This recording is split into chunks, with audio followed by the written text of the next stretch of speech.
একটা মেয়ে যদি একটা ভালো জামা পরে একটা ভালো ব্যাগ নেয় তাহলে বলবে এত টাকা আসতেছে করতে, হয়তো কোনো রিমু একটা ম্যাজিশিয়ান লেডি। কেন বলছি? কারণ ওর চেয়ে ওর জামার জীবনের গল্পটা বেশি জটিল, করুণ, শিক্ষণীয়। আমি ও দুজনকেই ডাকছিলাম আমার অনুষ্ঠানে, রিমু এবং দুলাভাইরে। একটা ছেলে 2 মাস বেকার থাকলে কিচ্ছু যায় আসে না, কিন্তু একটা মেয়ে যদি এক রাতও ঘরের বাইরে থাকতে হয় সেটা তার নিজের জন্য হুমকি। আমি রিমুকে অনেক আগে থেকে চিনি। রিমু এবং ওর জামাই দুজনের সাথে আমার পরিচয় আছে। আমি রিমুরে বোন ডাকি। রিমু একটা ম্যাজিশিয়ান লেডি। কেন বলছি? কারণ ওর চেয়ে ওর জামার জীবনের গল্পটা বেশি জটিল, করুণ, শিক্ষণীয়।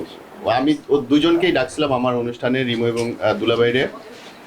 রিমুর মানে জামাইটা হচ্ছে ওইরকম একটা মানুষ, ওই যে পরিবারে একটা ছেলে থাকে না যে সবার জন্য করে, বড় ভাই, ছোট ভাই, বোন সবার জন্য করে, এবং দিন শেষে সে মাই খায়, সে ফাঁসির আসামি হয়, তাকে অপমান অপদস্থ করে। ওর জামাই হচ্ছে সেরকম সর্বত্যাগী একটা মানুষ, নিজের কোনো খেয়াল রাখে না, পরিবারের জন্য কাজ করে।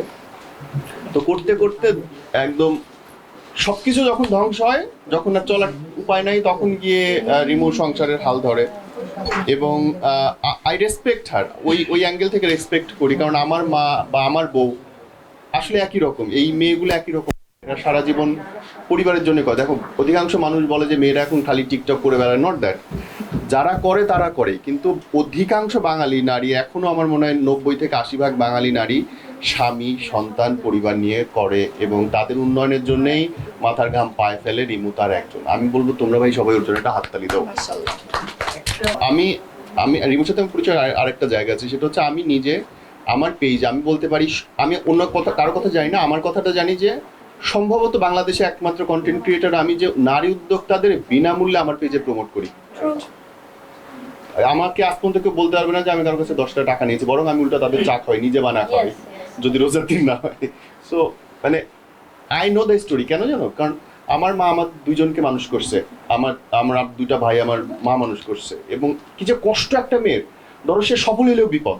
একটা মেয়ে যদি একটা ভালো জামা পরে একটা ভালো ব্যাগ নেয় তাহলে বলবে এত টাকা আসতেছে করতে, হয়তো কোনো আছে, গডফাদার আছে, এইটা ওইটা, ব্যাড ইন্টেনশন কাজ ব্যাড করে ইন্টেনশন আসলে। কাজ করে। আমার আমার ওয়াইফ আমার সংসারের জন্য যা যা করছে এটা অভাবনীয়। এটা আমি বলবো যে আমার মা বাবা হয়তো এতটা করার কখনো সুযোগ পায় নাই। সো একটা মেয়ে যখন একটা কিছুর জন্য এগোয়, তার পেছনে যেমন গল্প থাকে তার সামনেও গল্প থাকে। সে এগোলেও বিপদ, সে পইড়া গেলেও বিপদ। এবং আমার তো একটা মেয়ে আছে আল্লাহর রহমতে। আমি আমি সব মেয়েরা যারা দেখতেছে, আমি আর কথা বলবো না, দ্যাটস মাই লাস্ট ওয়ার্ড, যে দেখো ভাই, একটা ছেলের চাকরি না করলেও চলে, রাত্রে 3টার সময় সংসদ ভবনের সামনে একটা ছেলে পলিথিন বিছায় শুয়ে থাকতে পারে, একটা 18-19 বছরের মেয়ে পারবে না। একটা ছেলে 2 মাস বেকার থাকলে কিচ্ছু যায় আসে না, কিন্তু একটা মেয়ে যদি এক রাতও ঘরের বাইরে থাকতে হয় সেটা তার নিজের জন্য হুমকি। সো নিজের মেয়ে, নিজের বোন, নিজের মা, এদেরকে নিজের পায়ে দাঁড়াইতে বলো। অর্থনৈতিক শক্তির উপরে কোনো শক্তি নেই। আর রাসূলুল্লাহ সাল্লাল্লাহু আলাইহি সাল্লাম বলো, ইসলাম ধর্ম বলো, হালাল রিজিক সবচেয়ে উন্নত জীবন দান করবেন, তিনি কথা দিয়েছেন ব্যবসার জন্য। সো মেয়েরা সৎ পথে ব্যবসা করো, আল্লাহ তোমাদের সাথে আছে, এবং আল্লাহ তোমাদেরকে অনেক রহমত দিয়ে পাঠিয়েছে আমাদের জন্য, পরিবারের জন্য। Thank you.